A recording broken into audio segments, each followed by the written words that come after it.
Assalamualaikum warahmatullahi wabarakatuh. Selamat pagi anak-anak. Apa kabar anak-anak ibu yang soleh-soleha? Semoga kita semua tetap dalam lindungan Allah Subhanahu wa Ta'ala. Amin. Pada kali ini kita akan belajar tentang Al-Quran Hadis.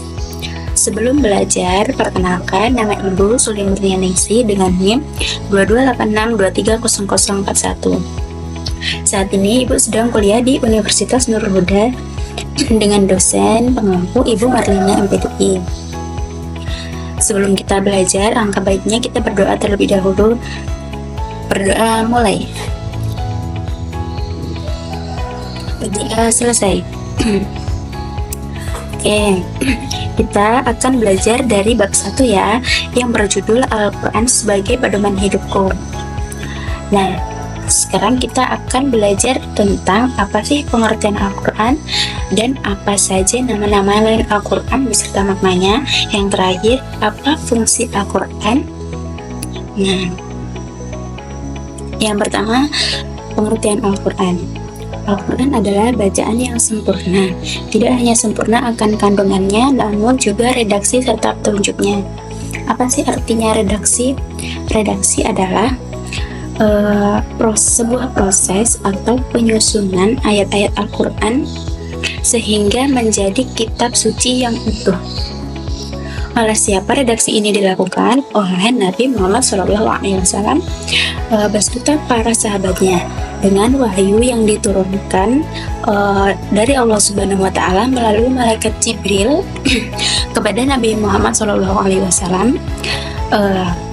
Dari awal Nabi Muhammad menerima wahyu hingga Nabi wafat itu selama 23 tahun.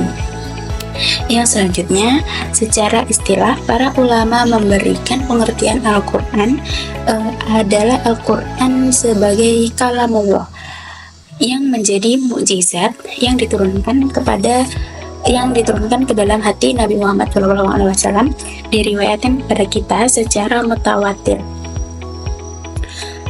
dan membacanya dinilai ibadah. Apa sih artinya mutawatir? Mutawatir artinya sesuatu yang diriwayatkan secara turun-temurun oleh banyak orang yang adil dan terpercaya sehingga tidak mungkin ada perubahan atau penyelewengan dalam isinya, yaitu Al-Quran tersebut. Selanjutnya, yang kedua, nama-nama lain Al-Quran. Yang pertama Alkitab dan yang kedua Al-Furqan. Sebenarnya banyak sekali nama-nama lain Al-Quran, bahkan ada yang menyebutkan lebih dari 15. Tapi pada kali ini Ibu akan membahas 2 saja, yaitu Al-Quran, nama lain Al-Quran. Yang pertama Alkitab dan yang kedua Al-Furqan. Pengertian nama-nama lain Al-Quran. Yang pertama Alkitab. Di dalam Al-Quran banyak kita temukan sebutan itu, diantaranya adalah Alkitab atau Kitab Allah.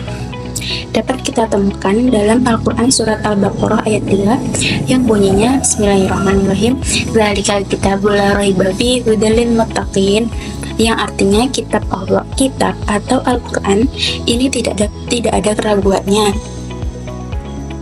petunjuk bagi mereka yang bertakwa. Yang kedua Al-Furqan.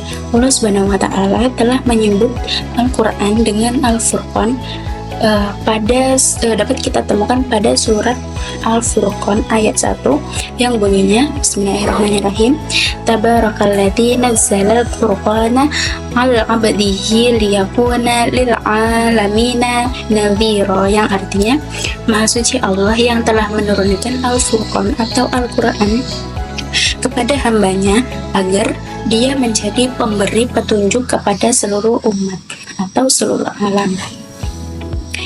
Yang ketiga ada fungsi Al-Quran. Fungsi Al-Quran ini ada 2, yaitu yang pertama fungsi Al-Quran dalam Islam. Fungsi Al-Quran atau hadis disebut juga sebagai sunnah atau as-sunnah, ijma dan qiyas. Apabila dihadapkan dengan sebuah kasus atau peristiwa yang memerlukan ketetapan hukum atau masih memiliki keraguan, yang pertama dilihat adalah Al-Quran. Jika ditemukan hukumnya di dalam Al-Quran, maka hukum tersebut yang dilaksanakan. Contohnya, kita masih belum tahu atau masih ragu dengan hukum memakan daging anjing itu apa, nah kita bisa mencari di dalam Al-Quran, atau kita bisa melihat arti dalam ayat-ayat Al-Quran yang menjelaskan tentang hukum memakan daging anjing. Misalnya kita sudah menemukan hukum tersebut dalam ayat Al-Quran, dan itulah yang kita pakai dalam hukum Islam atau kita laksanakan. Dan yang kedua, Al-Quran bagi kehidupan manusia. Fungsi Al-Quran bagi kehidupan manusia. Allah Subhanahu wa Ta'ala menurunkan Al-Quran sebagai panduan, atau fungsi-fungsi Al-Quran bagi kehidupan manusia dapat diketahui dari nama-nama lain Al-Quran. Seperti tadi sudah menjelaskan arti Quran bisa disebut juga dengan nama lain Al-Furqan. Nah, Al-Furqan artinya adalah pembeda. Apa sih fungsi Al-Quran sebagai pembeda? Al-Quran dapat membedakan antara yang hak dan yang batil, atau yang benar dan yang salah. Jadi sebenarnya banyak ya fungsi Al-Quran bagi kehidupan manusia, tetapi di sini Ibu hanya memberikan satu contoh yang Al-Quran sebagai pembeda, yaitu Al-Furqan. Nah, untuk kesimpulan pada pembelajaran kita hari ini, kita dapat mengetahui tentang pengertian Al-Quran. Pengertian Al-Quran tadi adalah kitab suci manusia atau kitab suci umat Islam yang diwahyukan oleh Allah Subhanahu wa Ta'ala kepada Nabi Muhammad SAW. Terus yang kedua, nama lain Al-Quran. Nama lain Al-Quran yang kita bahas tadi adalah yang pertama Alkitab, dan yang kedua Al-Furqan. Yang ketiga, fungsi Al-Quran sebagai fungsi Al-Quran sebagai sumber hukum dan petunjuk, pembeda antara yang benar dan yang salah. Oke, terima kasih anak-anak. Semoga penjelasan Ibu pada pagi hari ini dapat memahamkan bagi anak-anak semua. Dan Ibu akhiri, wassalamualaikum warahmatullahi wabarakatuh.